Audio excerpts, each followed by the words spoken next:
What's up, everybody? As you may have gleaned, I'm having a fantastic time with this cube, and I'm going to draft it some more. So we're back with the newest version of the Arena Cube. Huge shout out to Zach Barish for creating such a cool environment. As I've mentioned, I think this is an enormous improvement over some previous versions.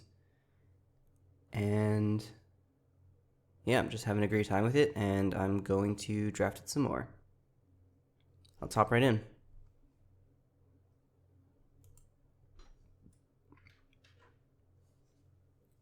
Well, it's going to be hard to pass Grief. This card is very powerful, currently ruining one or more constructed formats. For those of you listening in the far future, we're in the weird middle ground period where we know that there aren't going to be any changes to Legacy until a couple months from now. Well, just about 1 month from now, I suppose. But we would all really like Grief to be banned, so we're anyway, Legacy aside, Grief is a broken Magic card. Let's put it in our cube deck. Now, what do we get to do with Grief? I know there is a reanimate in this cube and probably a couple of other ways to do really messed up things with Grief. I think I'm going to try to stay open, grab this removal spell, and we'll see if we can't maybe be a little bit slower than we were last time. Ooh, Phlage. Speaking of slow controlling win conditions, can we support Grief and Phlage in the same deck? The removal is a little bit weaker in this cube than I'm used to, but I think if we get a head start here, we can probably draft it heavily enough that we can play all these cards.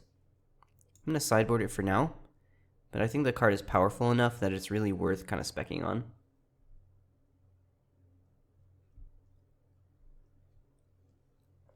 I keep opening a Tali and passing it. I do want to play with it at some point, but I think we might have to take Extinction Event if we want to be a controlling deck. None of these fixing lands fix us into our Phlage, unfortunately. Cruelty of Gix is pretty interesting.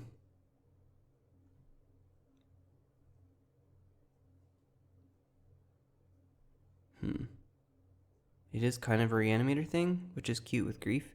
I think I'm going to take the Tarn, and we'll see if we can't find an appropriate shock land.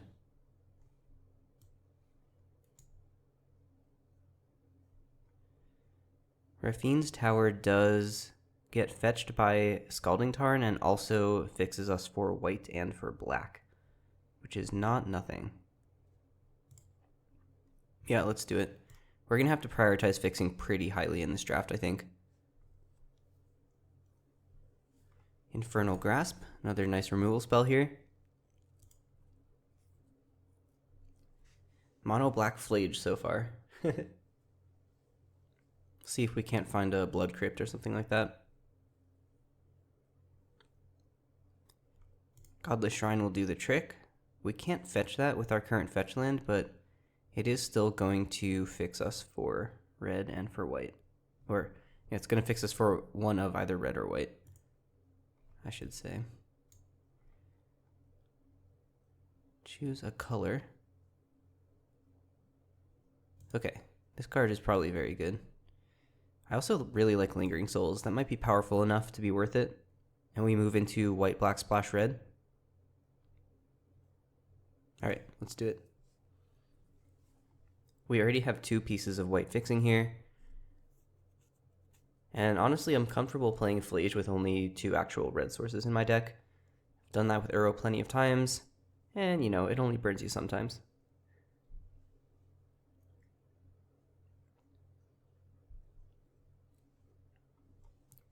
I think we're going to take Treasure Map here. I don't know if it's going to make it into the main board, but we're slow enough that it might do something, and it also is technically mana fixing. Blue looking pretty open. Interesting. Maybe we'll take this Lozov just in case. Elder Dragon War is pretty cool, but it is double red.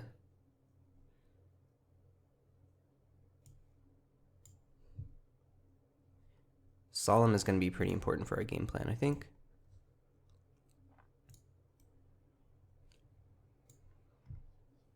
And yeah, blue is just wide open. Okay, Shieldred is certainly very powerful. We've also got Sunfall, the Eternal Wanderer. I wonder if we want Sunfall over Shieldred here.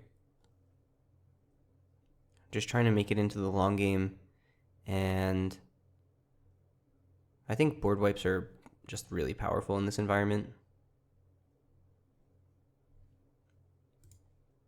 Sunfall being probably one of the strongest board wipes ever printed.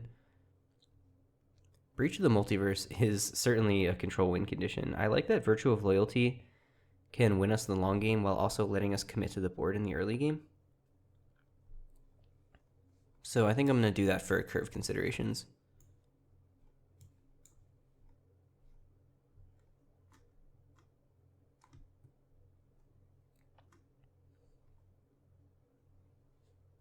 Shadowy Backstreet also does not get fetched with our fetch land. Let's see. Restoration of Iganjo only gets basic planes, so that's kind of medium. Blade Splicer is a pretty good defensive 3-drop. Preacher is fine, but it has to attack to actually make that token. We can also just go with the Backstreet and make our fixing better. Yeah, none of these cards are really jumping out at me. I wonder if there's a Chthonian Nightmare in this cube. That would be really sick. Jewel Mine Overseer. Never seen this card. It makes a bunch of 7 dwarves, and it makes them cantrip. It's kind of interesting. I think Bronco is probably the best card here. Lurrus is the best card in a vacuum, but we're not really a Lurrus deck right now. So I am going to draft the Bronco here. Woe Strider versus Showdown of the Scalds looks like. The red splash is looking a little dicey.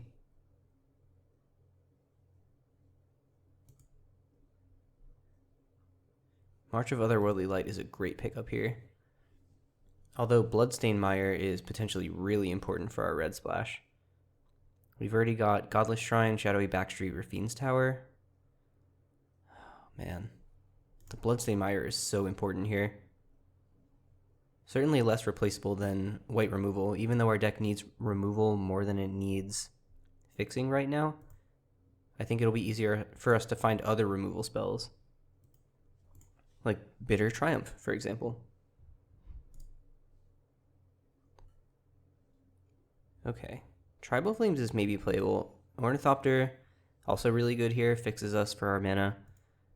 I think we're getting to the point where we can probably play the Phlage. Isolated Chapel versus Lion Sash. I think I'm going to take the Sash.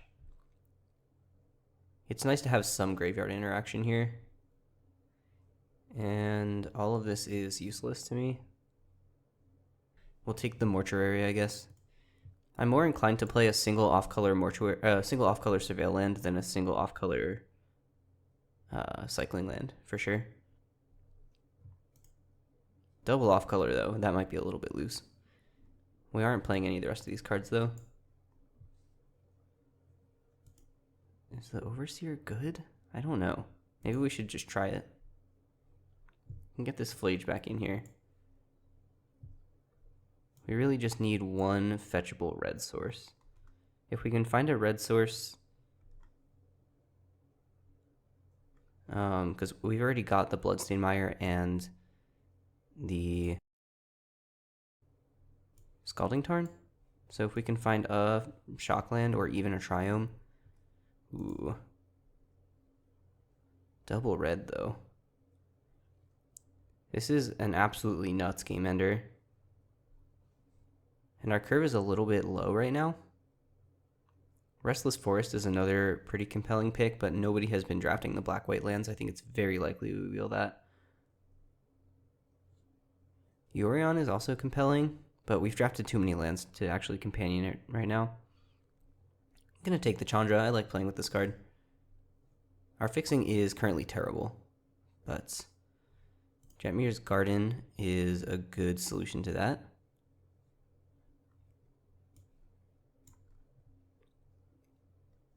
That's one. It's kind of one thing here. If we can find an untapped, like a shock land, then we're really getting there with the red. That would also make me more comfortable playing double red spells. Decadent Dragon, pretty sick. We should probably drop the Ephemerate for the grief. We don't have that many targets for it though. I guess it's good with Phlage, good with Solemn. We can put more 2/2s that draw a card in our deck. Do we even want that? I'm not sure. Archangel Elspeth is also a great control card. This is a tough pick. I actually am not sure if we want the Ephemerate here. The ceiling is very high, but the average case is pretty low. I'm going to swap onto the Elspeth here. Liliana Dreadhorde General. Another fetch land. Okay. This one gets white and black, but not red currently. Maybe we don't want it. Could take the Mazemind Tome and draw some cards. We could take the Bloodchief's Thirst. Yeah, we're a little light on removal right now. I'm gonna take this. We're running out of looks at Blood Crypt. Affinity for Planeswalkers. What a weird card. It does kind of brick the aggro decks, and it's got Flying and Vigilance. I don't know what we would want over it in this pack, really. It's like this or Ugin. Let's give it a go. I don't think I've ever cast that card. Oh, Day of Judgment is really good here. We might even be able to swap out that Extinction event. This thing is also kind of nuts.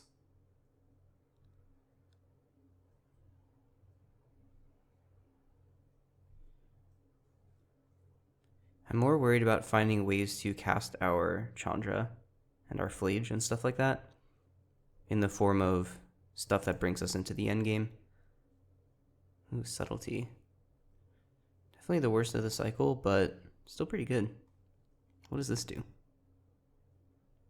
Weird. Well, I think it's the pick. Commit a crime, make a treasure token. This one's fine too, but probably not worth the red slot. I don't think we're playing either of these cards, probably. Okay, this is, I believe, yeah, this is our last pack. So we whiffed on the red source for our fetch lands. Kind of a bummer, but it is what it is. I'm gonna take this Lily. We did get the fortress back as expected. Thraben Inspector. Hellish Norn is also nuts. But I think the Inspector is better for curve considerations. Ooh, maybe we'll take this dragon. A little hard to cast the back, but easy to cast the front. We'll put this in the 3 slot. Mazemind Tome comes back as well. I don't mind playing that card. I don't think we're playing Siege Gang Commander. We might play Volcanic Spite, actually. And we're not going to play Searing Blood. Okay, we're going to need 2 cuts.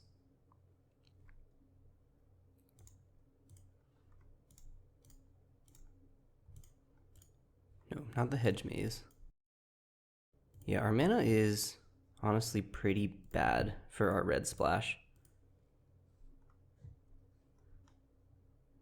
We have 1, 2, 3, and we'll probably play 1 basic mountain for a total of 4 red sources. I mean, it's fine.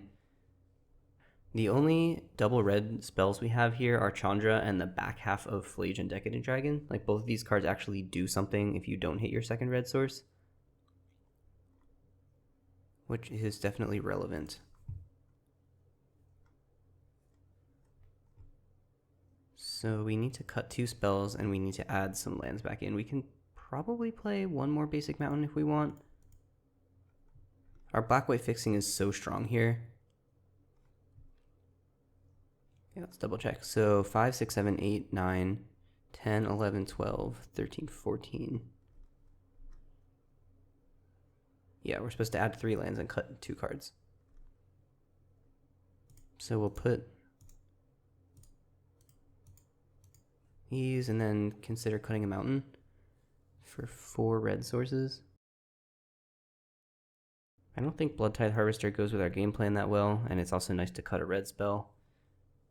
It's also possible that our fixing is good enough that we don't need this Volcanic Spite, and we just make our mana a little more consistent, take out this mountain, and now all of our double red spells, well, all of our red spells in general are pretty late game. Okay, yeah, this looks pretty good, I think. Lots of removal, lots of board wipes, relatively speaking, and some good late game finishers.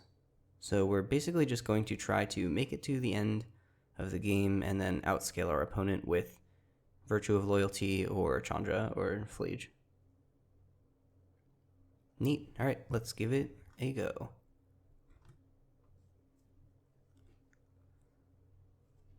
All right, let's hop into round 1 here.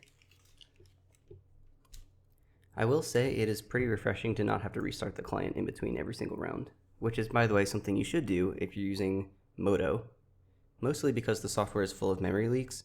And this is not a dig at Daybreak. I did a lot of debugging memory leaks over the course of my college career, and it's not fun, and it's also really hard to find them. So props to Daybreak for maintaining an unmaintainable piece of software.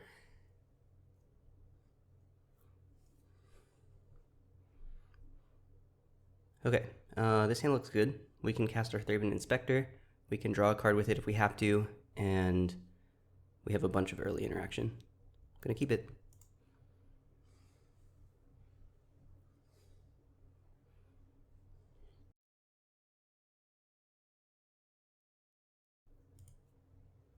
They took my Blood Crypt. It was you. Of course, this is cross-pod play, so it's probably not them that took my Blood Crypt. What do we want here? We've already got a black source, but we'll be missing out on double black when we get the garden. And the garden doesn't actually help us cast the Phlage, because it's our red source and our white source. So I think I'm going to Surveil.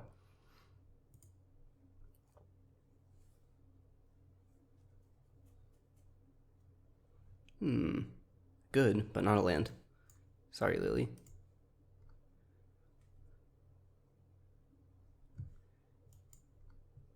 Let's go with Lion Sash, just to be more mana efficient.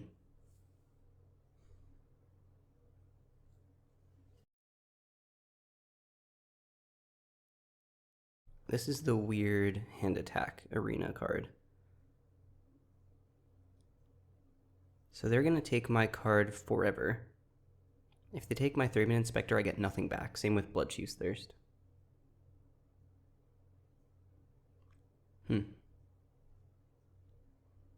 Yeah, seems like Thirst is a good pick here. But Phlage is also pretty good. I'm never getting that Phlage back.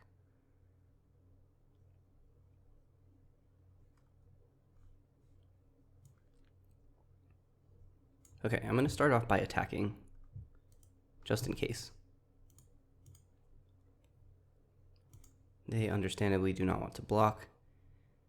And I think I'm just going to pass here, and we will kill their Cackling Observer end step, given the chance. Do I want to take this 3 damage? I think that's fine.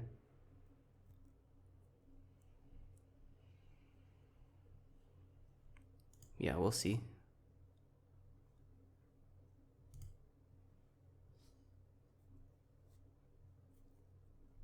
Cycle the Crocodile. And we will take another 2 with our Swift End here. And we're going to seek a 2-drop, or a 1-drop. Do we have any 1-drops left? Not sure. We have sought Maze Mind Tome. Okay, let's play Plains, make a 3-drop, or maybe a Maze Mind Tome. And I think I'm going to make the Inspector. We could also play Maze Mind Tome and then exile stuff end step, with the possibility of drawing a card. Maybe that's better. Okay. We're going to tap our black sources for Maze Mind Tome. And this way we can end step draw a card.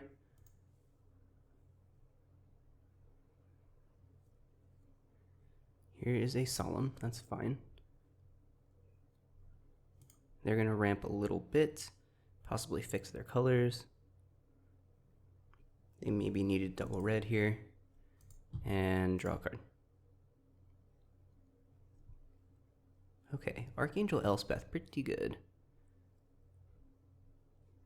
We can keep our white up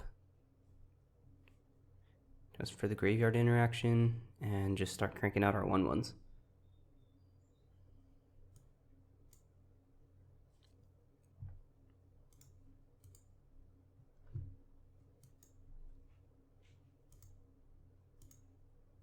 I'm going to leave this back to block. I think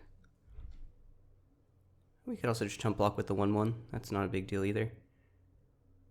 Goldspan Dragon. Pretty good. So this is probably going to hit our Elspeth for 4 if I had to guess. They do want to attack with the Solemn.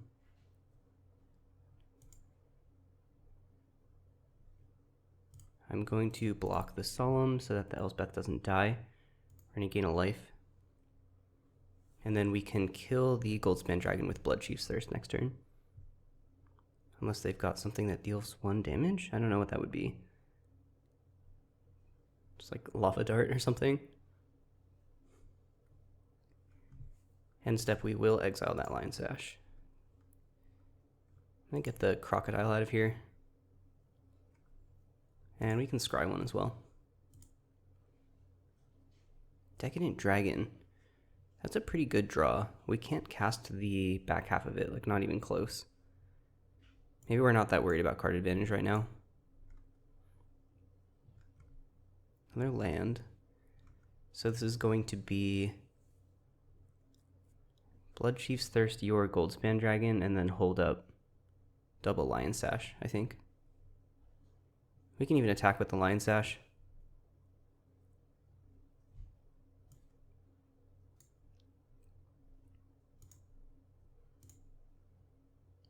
Let's get rid of this guy. They do get a treasure back.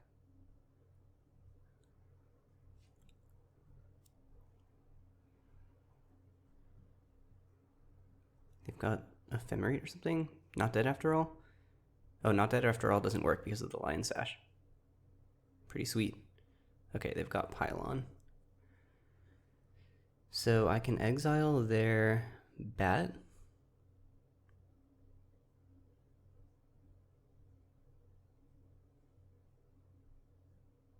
How did they Pylon with 2 mana? Did I miss something there? Convoke, but their creatures were tapped already, right? Is that a bug? I'm gonna have to go back and check that. I'm confused about what just happened.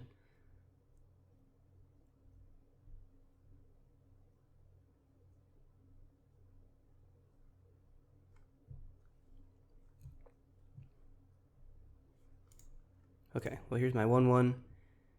And we'll just go Thraben Inspector, tapped Godless Shrine, I think.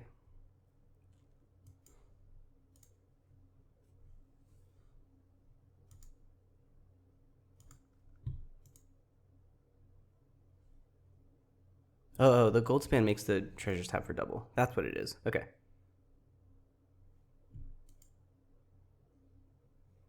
We've got a Rakdos.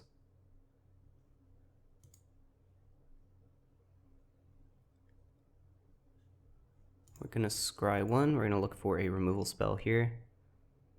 It's got to be something that exiles, though. Ooh, Virtue is also pretty nuts. Can we erase the Rakdos with this card? We might be able to, because we have lifelinkers. Alright, let's give it a try.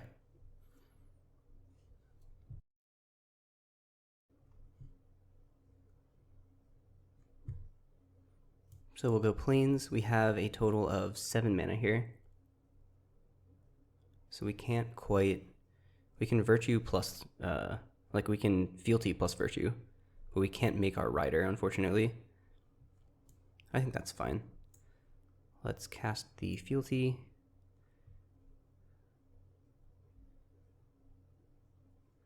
Cast the Virtue. We are going to lose the Elspeth here. Oh, we can actually make something flying. That's interesting. What if we make the Knight flying? Nah, I think we're just racing here.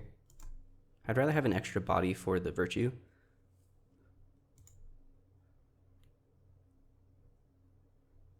No attacks yet.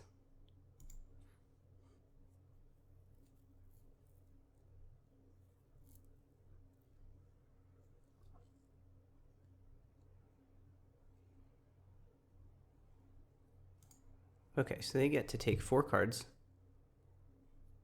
Day of Judgment is pretty brutal. They can make a creature, sacrifice the creature, and then cast Day of Judgment, and then I will be dead, most likely.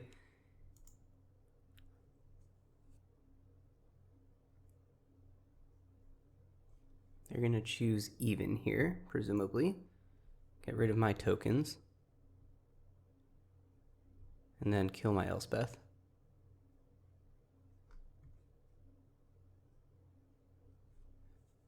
I believe they can still pitch cast Grief off of Rakdos, because this is not an alternate cost.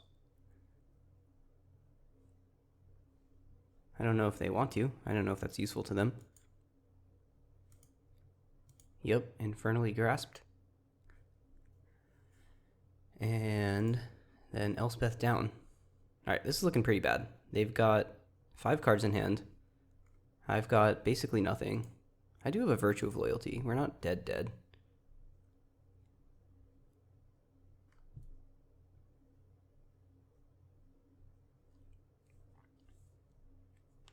But I'm going to lose the Woe Strider to the Grief. And they can also sack the Grief to take more cards from me. They did remember to do that. So I might just deck, honestly. We'll see. Oh boy. They took my Sunfall, my Bitter Triumph, my Tomic. And let's scry 1. See what we got. Mountain is not going to do it here. Let's put that away. We drew another land. So we have exactly enough mana to Woe Strider plus Murderous Rider, I guess. But we are still just going to get decked, most likely.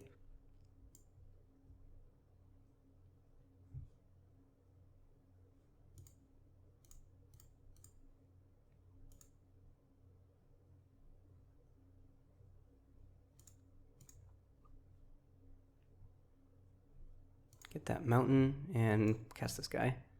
They are all going to get bigger on my end step. So we are winning the race here if they just have all lands in their hand, but that seemed pretty unlikely. 4 damage. This is the one that makes a boon if it has excess damage, so I'll just scribe 1.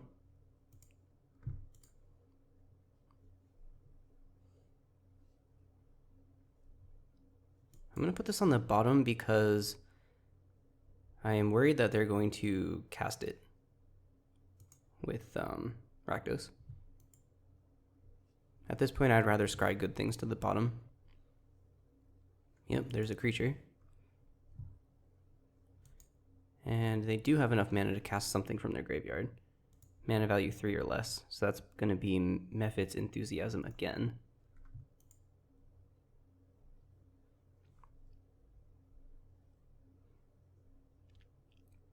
That will target the goat.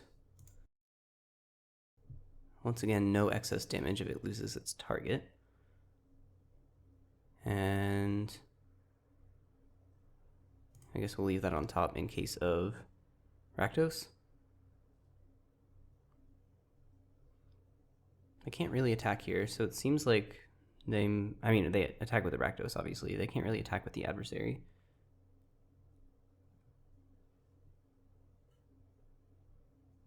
Okay, let's crack the clue.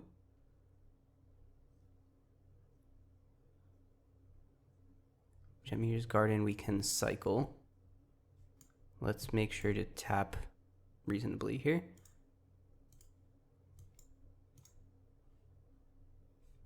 We've got 11 cards left in our deck. Solemn is not nothing. I don't know.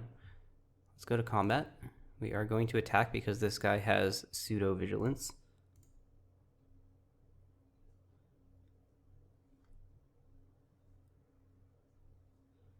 We've got the block and sack here.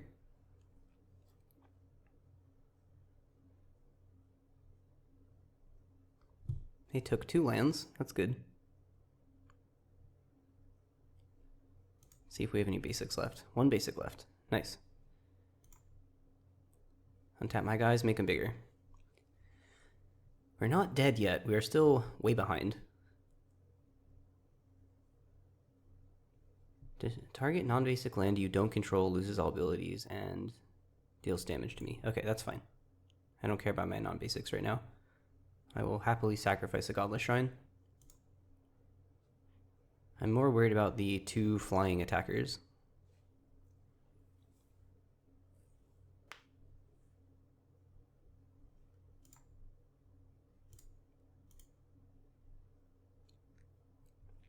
I will choose to draw a card. Take action. There's our Lingering Souls. That card is very good with Virtue of Loyalty. Ooh, okay, this is a tough spot. So if we leave this on top... Oh, we can't cast it, so it doesn't matter. Alright, get out of here, Chandra. Don't want opponent casting that, and we can't cast it either.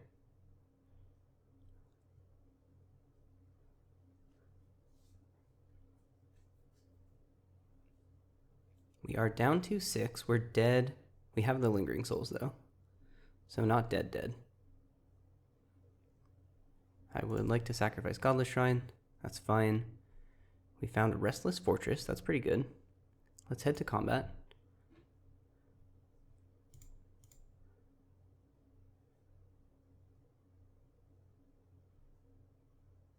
They are going to block with the Townraiser Tyrant, and they're going to mill me for another 4, so I don't like our spot.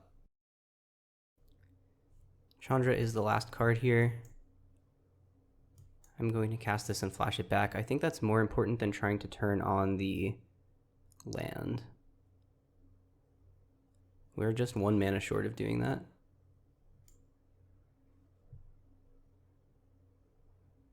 Oh no, we actually can. We are 0 mana short of doing it. Activate this, and then end the turn. Alright, it's a lot of power. They are dead if they attack and they have nothing, but they can cast blockers out of my deck. And they can also just cast a creature and mill me with it, so I'm never making it to my combat step anyway.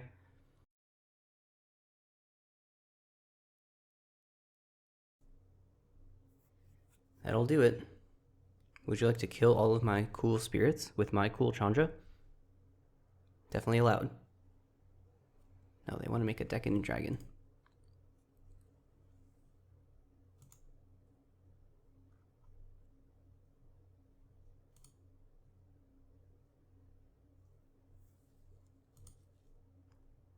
Big dead.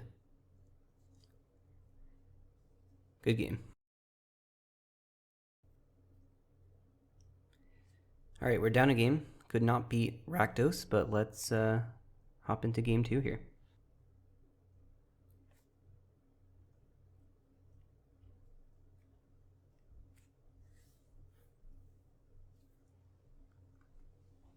Alright, we got early interaction. We have multiple board wipes. I think this is going to be pretty good.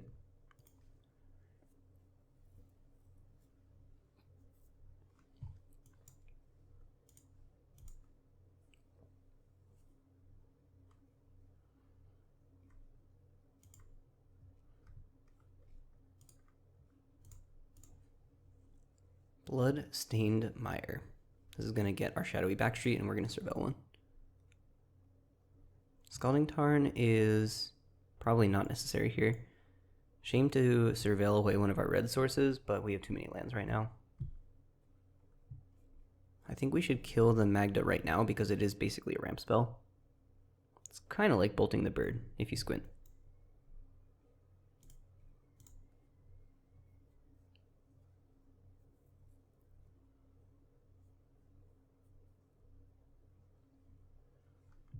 Ooh, Ornithopter. Okay, pretty good. Unfortunate with our Day of Judgment and Sunfall in hand, but we have at least one more removal spell, so that might be a while. Malcolm. And Lightning Bolt. Okay. They're spending a lot of resources, and we're going to have a better long game here, I think.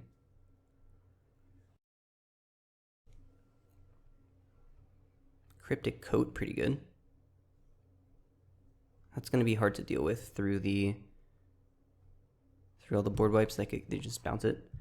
But we can commit Liliana here. We can kill the Malcolm, and then they attack her down to 1.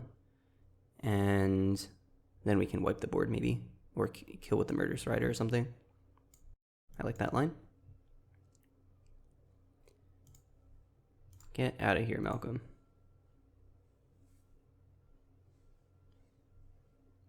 So if they attack Lily and then commit a creature, we are in kind of wipe the board and try to control the game with the Planeswalker phase of the game. Or if they make a 1 toughness creature or no creatures, we can just Murderous Rider the Cryptic Coat as well. Swift End it, rather. And to be more specific, we're not going to Swift End the Cryptic Coat, we're going to Swift End the 2/2.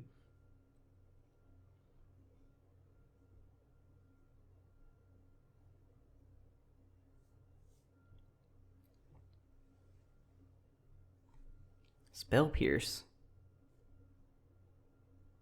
Okay, they've killed the Lily. So what are we going to do here?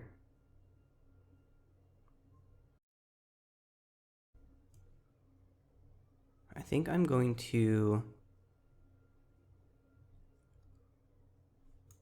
I'm going to play a Plains and kill the face down card here. We could also play a tap land and try to kill it after they bounce the coat. But that's probably not going to be until my next end step. I also want to cycle the Rafine's Tower if possible. So let's just do this now so that we don't get quenched or something.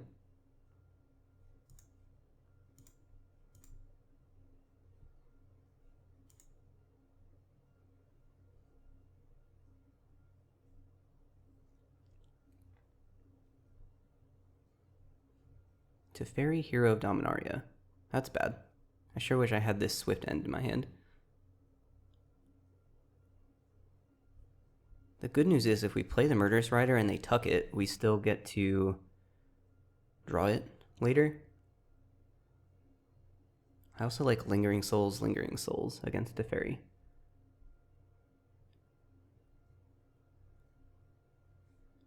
But they are going to recoup a bunch of card advantage here.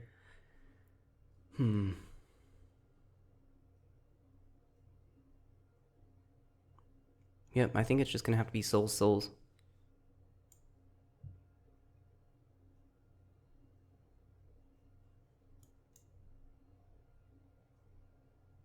They've got a quench for the second one. Yep, okay. And I think we're going to play out the Rafine's Tower here. I want to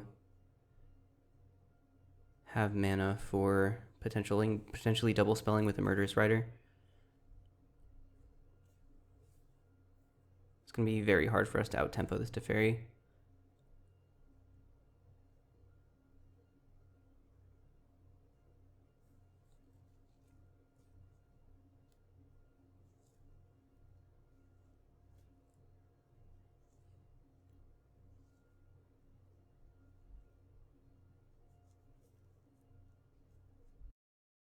Okay, Restless Fortress is definitely game against Teferi. Let's go to combat. We're gonna crack in for 2 at Teferi. And then we can play Restless Fortress Murderous Rider and just keep the pressure on. It's gonna take us a lot of turns to fight through this Tef. But we do get to gain some life from the Rider and from the Fortress. And they're also just drawing multiple cards every turn. Okay.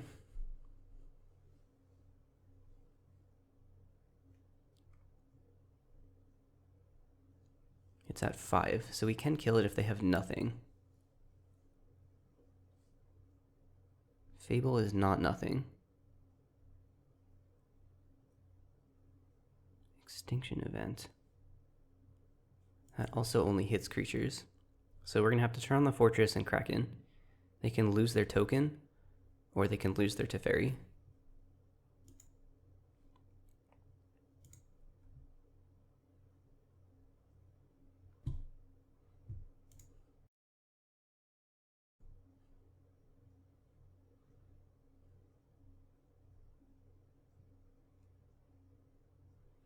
Well, I guess they can block the Fortress, and then Teferi goes to 1, and they get to keep the token. That's another line. Okay. So we're at 11. They've got 7 on the crackback.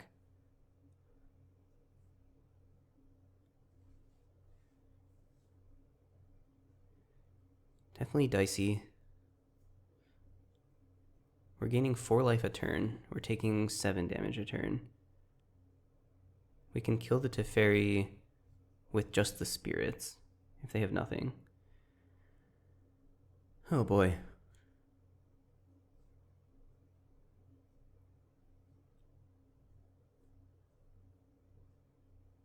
We kind of have to attack with the Fortress so that we can gain some life. Chandra is going to kill us, probably.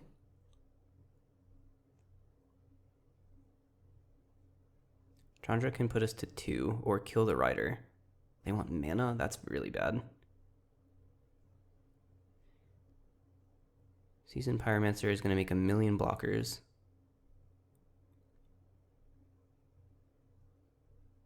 Okay, well, I think we're going to have to kill Teferi and then wipe the board.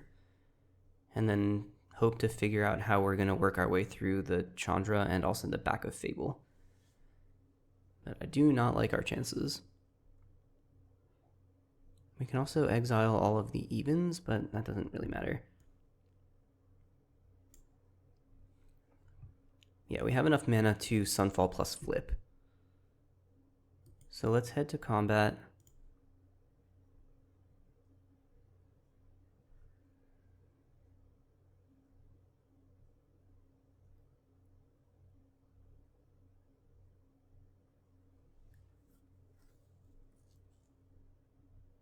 I'm hoping they block and kill the Murderous Rider because then it goes on the bottom of my library instead of into the exile zone.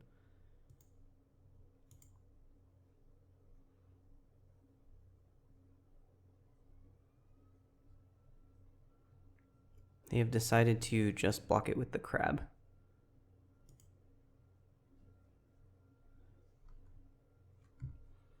Alright, here's Sunfall.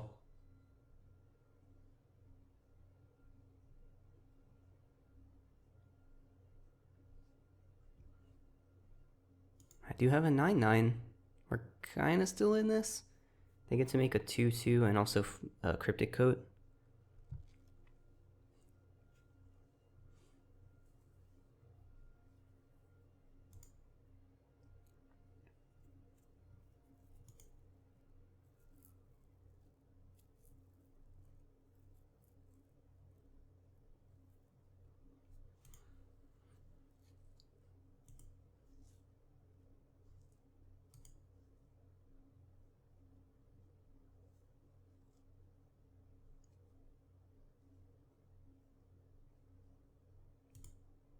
See what they got. Seachrome Coast, that's going to deal 2 to me. Go to 4. Cryptic Coat as expected.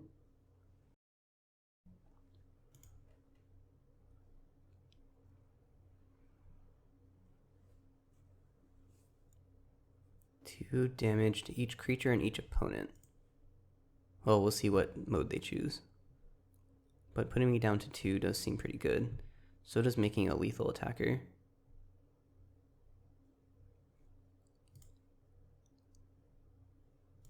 Okay, gotta flip this.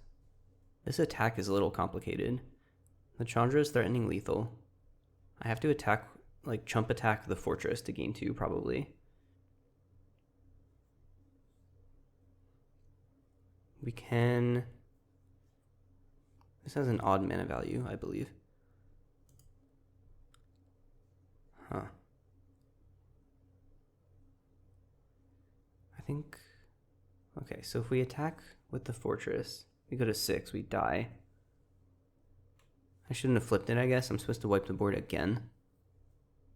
I could have wiped the board, flipped it, killed the Chandra, and then maybe been in it.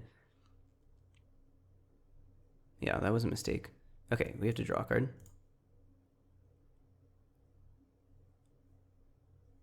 Grief. Okay.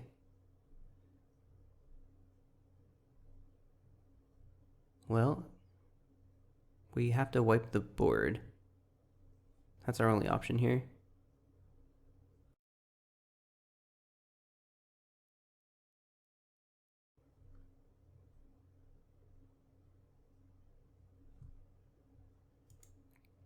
They had Sensor under there.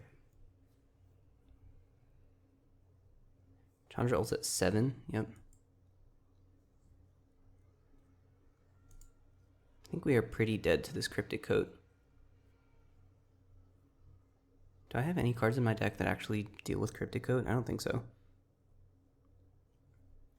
They hit... Okay, they have me dead with Pillar of Flame. Alright, good game. I don't think that misplay would have mattered much, but it is a misplay to be learned from nonetheless.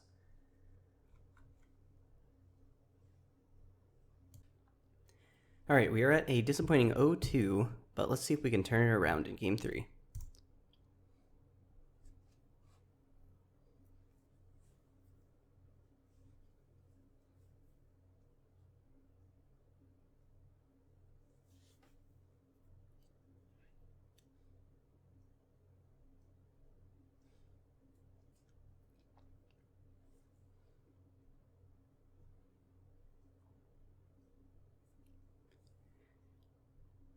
All right, we're on the draw. We've got 3-drop, 4-drop, 5-drop, asterisk. Something to do on turn 5, that is. I think this hand is quite good. We already have the basic mountain in our hand for the Solemn, so it's not going to fix our double red 4 Decadent Dragon, but we'll see how that goes. Murderous Rider is a pretty good draw. We already have double black, so let's leave that on top. Turn 2, Maze Mind Tome into turn 3, remove your thing. Sleight of hand. Okay, opponent might be on a more controlling game plan here as well. So our board wipes are not going to be as effective as normal. But I do like having this card advantage engine here. I think we are not going to scry with it in this matchup.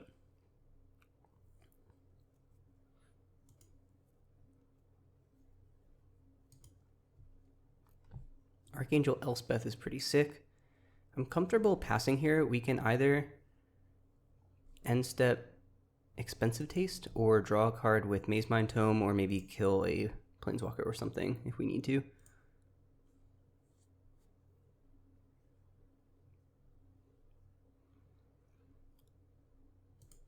I think it's going to be Expensive Taste because I would like to find my next land. We will target that opponent.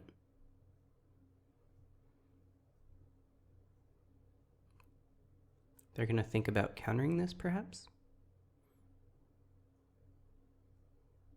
It is kind of a 3-for-1. Nope, they don't mind. Okay, we got their Lily Veil. That's pretty sick. Let's go to my turn. I am going to play the Lily Veil here because I think we can safely discard Extinction Event in this matchup. I should have played the planes out of my hand because if I think I'm going to ever empty my hand, then I'd rather not have to discard a planes. But on the other hand, no pun intended, discarding planes is good. Kind of interesting.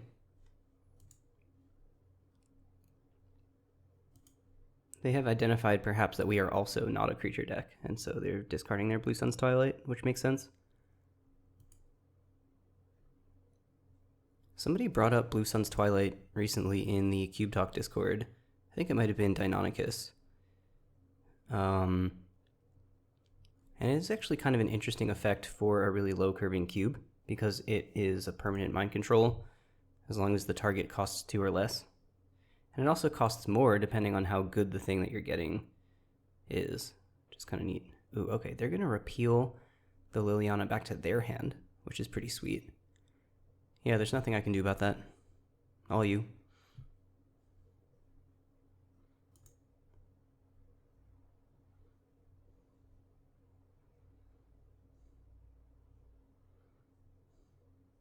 Another Teferi. Well, if they have counter magic up, we're probably lost. And if they don't, then we get to cast Swift End.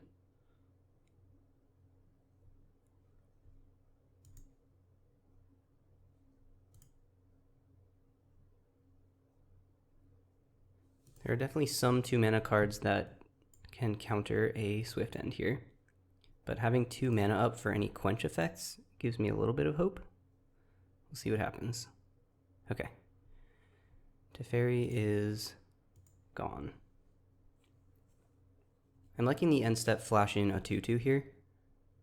I do want to get a clock eventually, because I think they have a pretty scary long game over there probably. And then we can cast the Solemn to blank their Lily.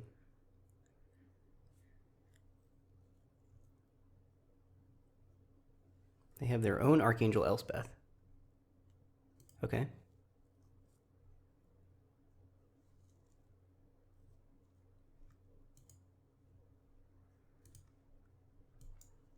Still going to make a 2/2 here.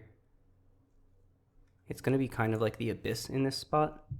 Here's Bloodstained Mire. We can also give the 2/2 flying. It already has Vigilance. That's pretty powerful. But then we get blown up by Liliana. So I think we do have to commit a creature here. We can play Woest Rider and also Murderous Rider, maybe. It's kind of good. Okay, I kind of like that line. Just lots of insulation against Liliana of the Veil. It leaves us potentially open to board wipes.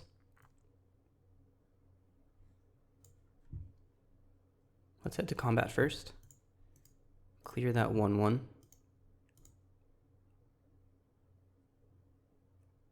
They also might not mind, we'll see. Yeah. Okay, here are all of my creatures.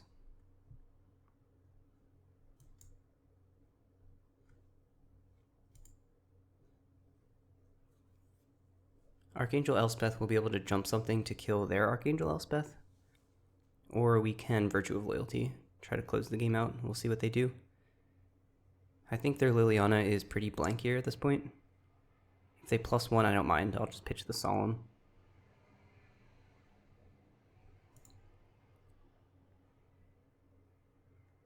Okay, I guess they do have a board wipe. But we are going to take our 2 life and run.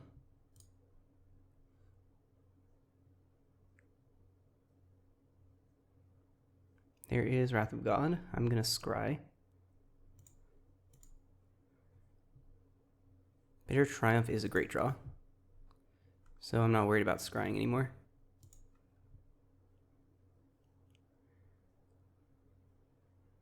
So I think what we're going to do here is we're going to kill their Archangel Elspeth and we're going to make our own Archangel Elspeth.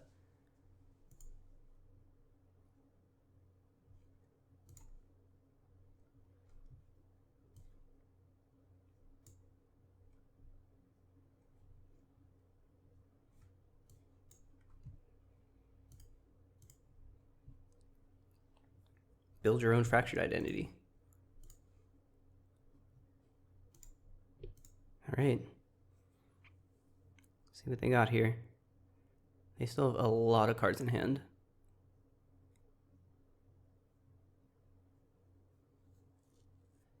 Okay, that is going to get rid of my Elspeth. Elspeth conquering herself over here.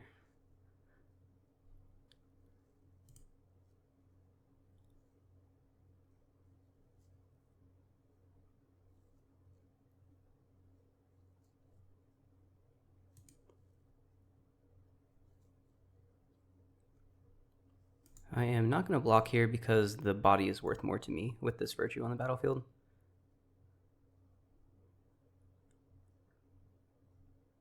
We'll go to my turn. We can actually attack with the 1/1 now, which is kind of sweet.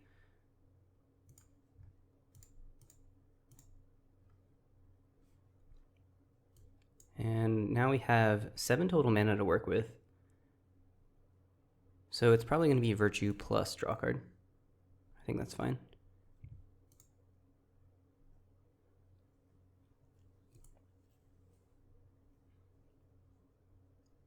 This would be a good spot for the Liliana from them, but then next turn we can put a bunch of bodies on the battlefield.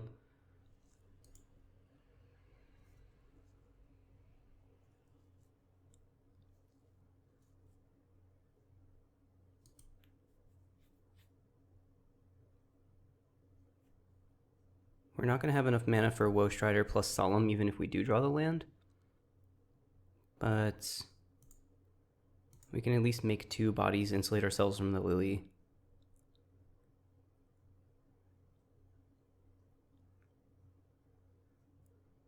Lingering Souls would be a crazy draw. It's probably the best draw here. Let's see what we got. Restless Fortress is also a very good draw. So we can actually Lion Sash plus Woe Strider here. I like it. I like it a lot.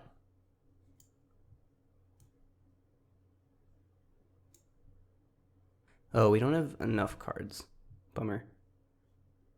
So it's going to be Sash plus Solemn. That's fine too.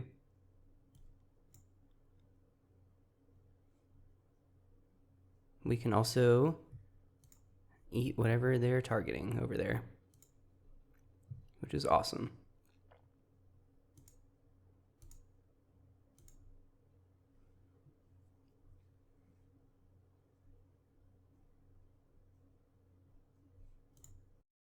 Exile target card. Get that out of here.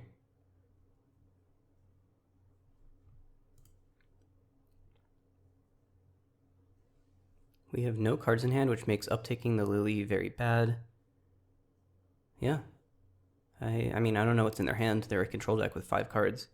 But other than that, I like our spot.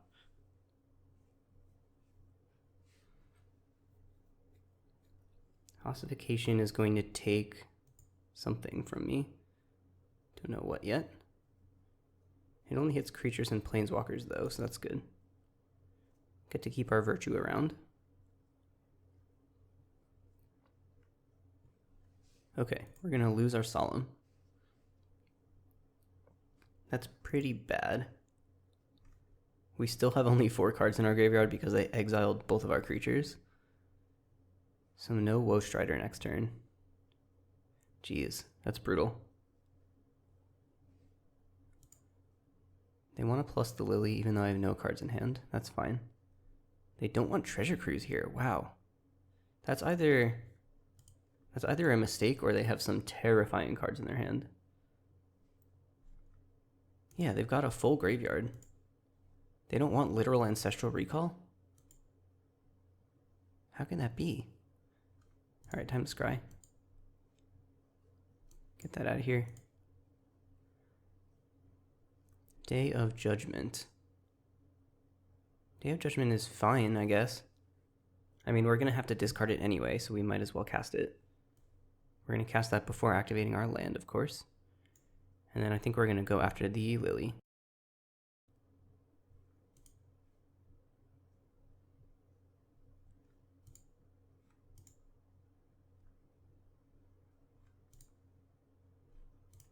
Head to attackers, put a point of damage here. It's still going to drain them for 2, which is great.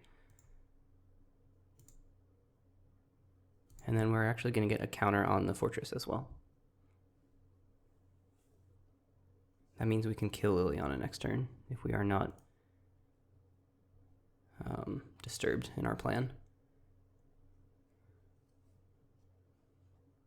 Now we have enough cards in our graveyard that it's not a big deal if we draw land, but a Ghost Form counter.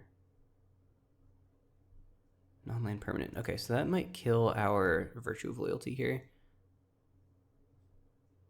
But if it does, we can kill the Kaya.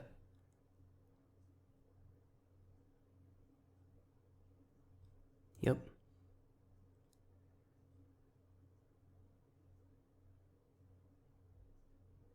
They're going to evoke the Mulldrifter, so they do not get a blocker here. They're going to draw 2 cards. We're going to take their Planeswalker, and we're going to make a Woe Strider. And they're going to discard again. Okay.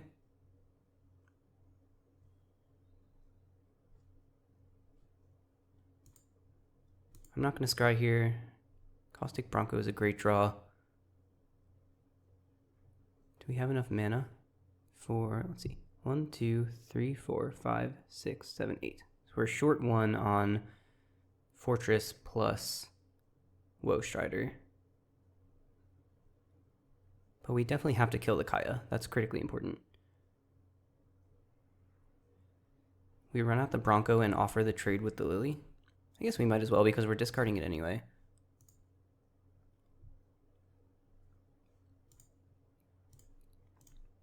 Kill the Kaya.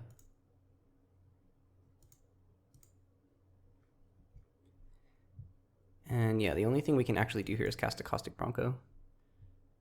So if they choose to trade the Lily with it, then that's fine. We get to draw a card end step. They want to discard again. Okay. That is fine with me.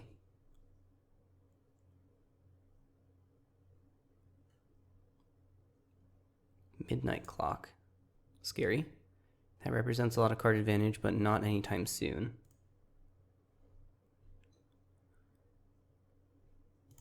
Gonna draw a card.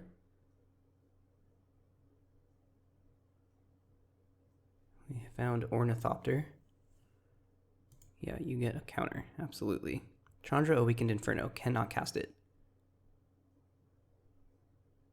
We can next turn though if we cast the Ornithopter this turn. Okay, this means we definitely have to kill the Lily. That's important.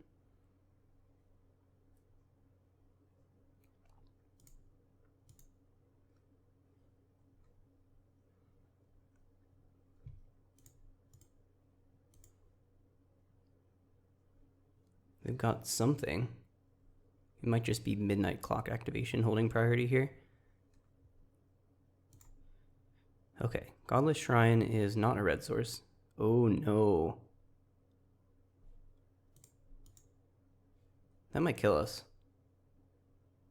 They have a repeal, which doesn't do anything if they cast it X = 0. So this is just a very good flash blocker. Okay. So now we have to hold the Godless Shrine so we can discard it to Liliana. They don't have a target for this. I actually just can't cast this at all.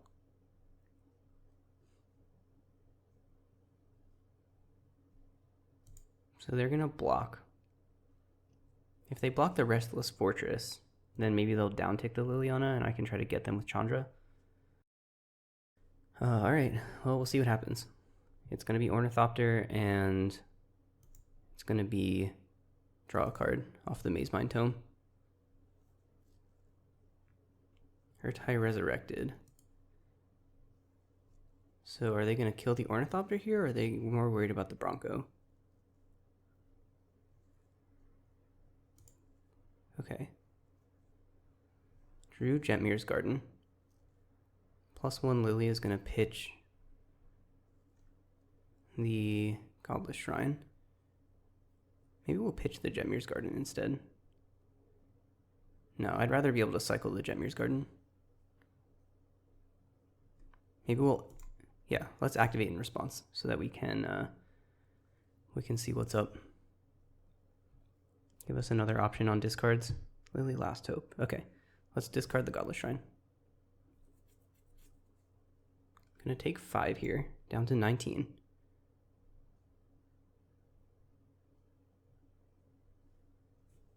And that's all they have.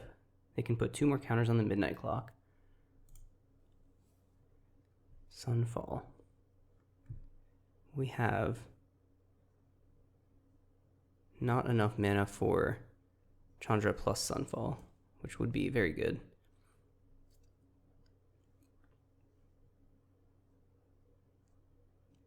So if we Chandra now, we give them the emblem. We have 1, 2, 3 mana left over for Lily Last Hope.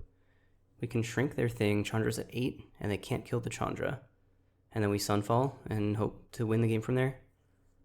We'll see what happens. This is dicey.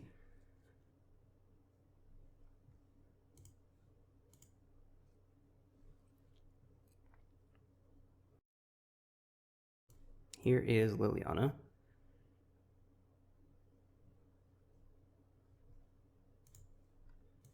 Going to shrink the... Probably doesn't matter very much.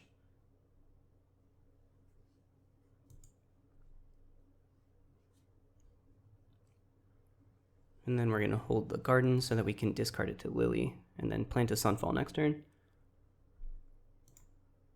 Alright, we might have turned the corner here. We'll see. They get 2 more counters on their midnight clock, but they're still quite far away from 12. They can kill the Liliana, but it takes both of their creatures. Oh, I guess that's a good reason to shrink the Gear Hulk. I didn't think about that. Now they have to attack Lily with both creatures if they want to kill her. Each player discards a card, that's fine. Get rid of this land.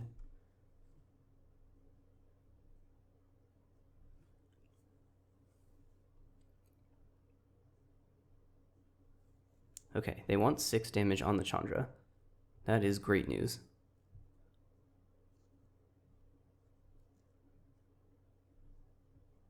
Rafine's Tower. Well, what creatures do we have in here that we care about? Probably Caustic Bronco. This is going to be an uptick, that's for sure. We have 13 cards left, so milling ourselves is maybe not the line.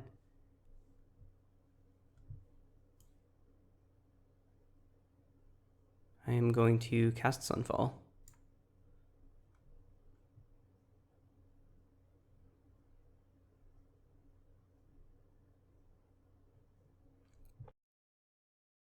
And we'll play this tapped just because of the Liliana of the Veil. This I think can be an uptick.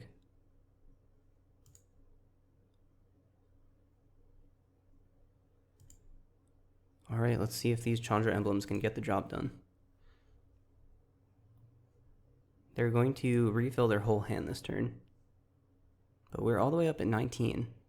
I really think we have a good shot at this game.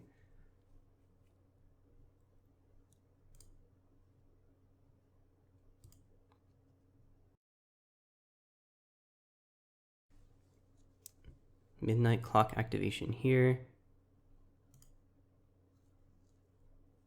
And 7 cards. They did it in their upkeep so that they can draw an 8th card, which is smart. I don't think I've ever seen anyone do that before, but it is certainly the correct way to do it. On turn 1,000,000, that is. Which is where we are. Turn 1,000,000.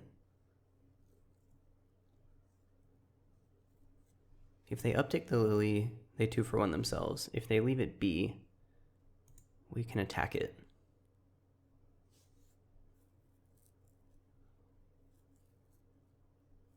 Every bit of card advantage helps here. Elspeth is back.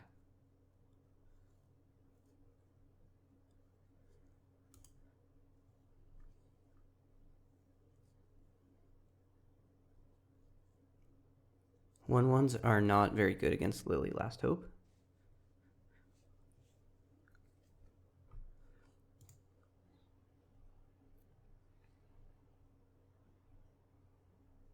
Alright, end step I'm going to flip this. I want to be able to attack the Planeswalkers. Here's a land. Kill your thing.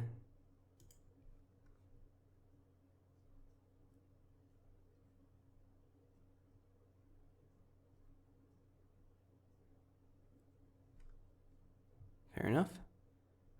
That was unkicked, I think. Okay. Chandra comes up, and we have enough mana for both. We did see a Day of Judgment out of them. 2, 3, 4. I guess it was actually Wrath of God, not Day of Judgment. But either way, I think committing all this stuff to the board is good. Oh, we don't have the double red because the Ornithopter's gone. Okay, never mind.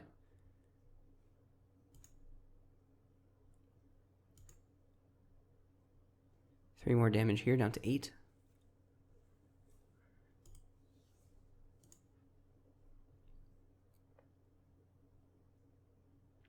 Fractured Identity on the Chandra. Pretty good. So they can kill the Woe Strider, probably, I think is what I would do. Okay, they want to race. That might mean they have a board wipe of some kind.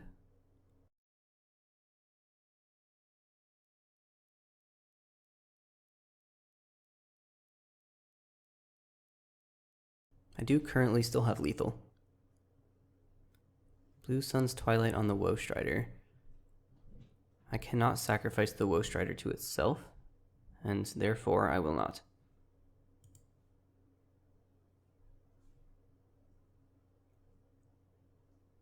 They could have cast that X equals 5. No, they were 1 mana short. Okay.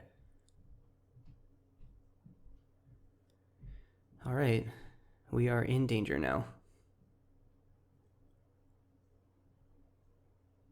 But not that much danger. Yeah, this is anyone's game, honestly. Lingering Souls is a fantastic draw.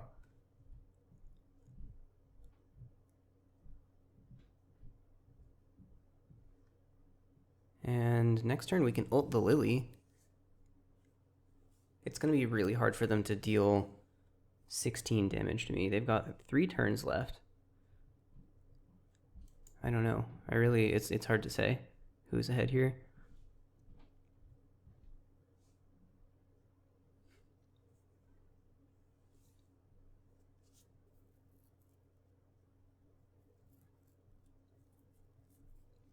Okay, another emblem.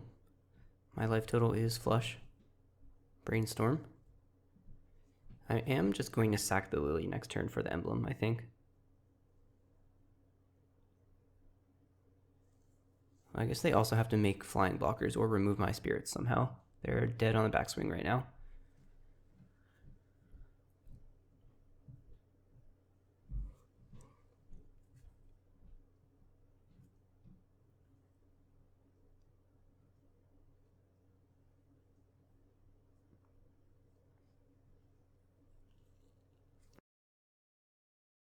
Elspeth Conquers Death is going to take my Liliana, so much for that plan. But they remain dead on board. There's a 1/1 with lifelink. I am going to block here in case of board wipe. I think this 5 damage is relevant when it comes to the Chandra race.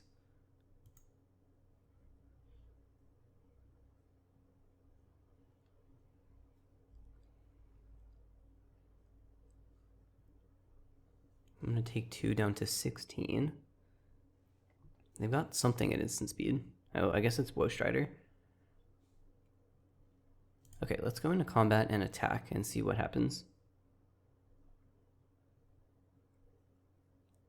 If they can't kill more than one of these spirits, they are dead on board.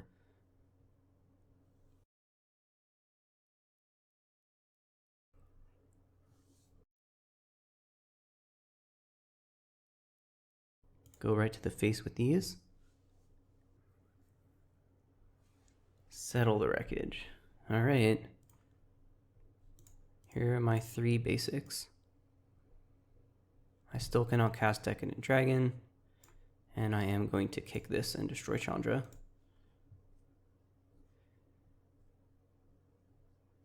So now the problem is they can put counters on their 1/1 and gain some life. They're now gaining life about as fast as they're losing it.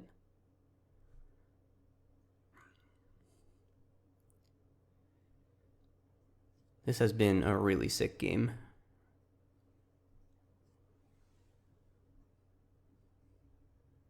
We're going to take 8 here down to 8. We're going to take another 2. Opponent's going to go up to 5.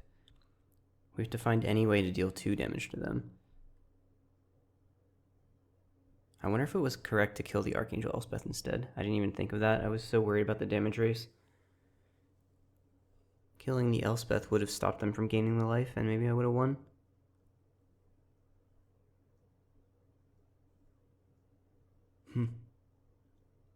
Magic is hard.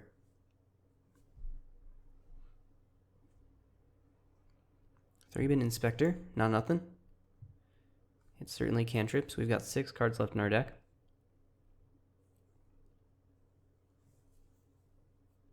Our draw is Phlage, I think. I think we have to draw exactly Phlage. That is not Phlage, not even a little bit.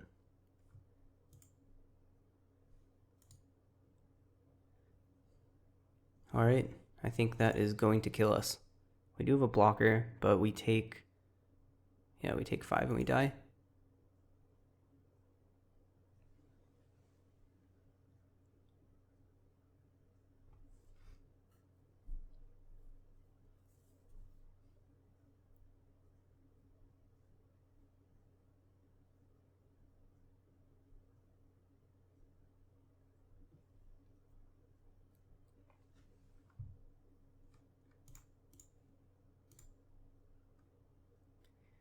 GG.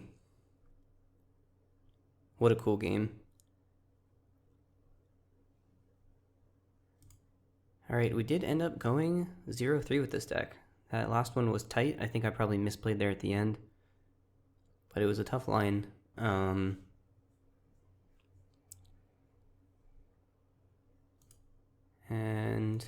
yeah, let's take a look at the deck here. Yeah, I wonder if we were supposed to try and play this Elder Dragon War. I don't think there were that many spots where we needed yet another board wipe. We already had 3. We never got to Phlage. Our opponent took it from us with that weird bats. But we did get to Chandra. We got to Sunfall.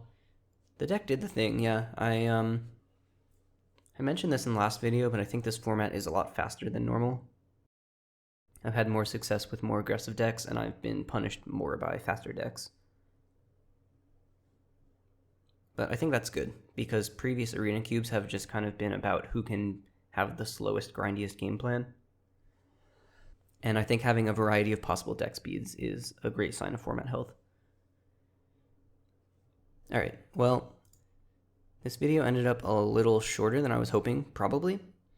So I think I'm going to stick around and chat a little bit. I just came off the heels of Steel City Cube, a 64 player, well actually larger than that, 72 we ended up at. Anyway, a big in-person cube event, so I'm going to chat about that a little bit. If you're just here for the cube, thanks for watching. This is the end of the cube, but if you want to hear a little bit about how that event went, then stick around. Alright, as promised, here is a little bit of an overview of Steel City Cube, an event that I ran last weekend in Pittsburgh, Pennsylvania. As some of you may know, since CubeCon 2023, there have been a smattering of 64 to 96 player events kind of popping up around the country. Shout out to Joe Anderson of California Cube Champs. He was kind of the first one to try something like this. But since then, we've seen Boston Cube Party, we've seen Washington Cube Champs, Uber Cubathon down in North Carolina, as well as the upcoming Capital Cube Champs in DC and Cube for a Cause in Brooklyn, New York. 2 events that I'm very excited to be attending in the next month or so. So what do these events look like? It's basically just a 1 to 2 day cube event, usually with 64 to 96 participants. And you draft a bunch of cube. Usually there's a cut to top 8 for some kind of prize. And it's a lot of fun. I've attended a good number of them at this point. And it was really interesting to be on the other side of things and kind of run one for myself. Highly recommend finding an event like this in your area if you can. Paper Cube is really growing over the last couple of years, and it's been tons of fun to travel to these almost GP-like experiences, but centered entirely around cube. So we had 17 different cubes from a bunch of different cities in our event. Most of them were from either Pittsburgh or Philadelphia. I tried to keep it a little bit local, but after we raised the cap, we invited some cubes from Baltimore, including a couple of Lucky Paper cubes. and also 1 cube from the DC area, and a couple of cubes from our head judge, Bones, aka Lucky Looter. There were 4 rounds of Swiss, followed by a cut to top 8. Let me scroll down here a little bit. Yep, here's a photo here of our top 8. Yeah, and the prize for the winner, in part, was the vintage cube that we had proxied for the event in this gorgeous cube box here. So again, highly recommend checking out these kinds of events. See if you can get yourself to one. And honestly, if you can't, maybe try your hand at running one. It was a lot of work, I will say. It was tough, but it was really worth it. And definitely find me on Discord, find me on Twitter if you want any insight, any help doing this kind of thing. I am a huge proponent of growing the Paper Cube community. And if you're planning on attending or running something like this, definitely hit me up. They are just, it's some of the best Magic you can play, honestly. But yeah, I think that's about it. Thanks for sticking through to the end over here. And we will catch you next time.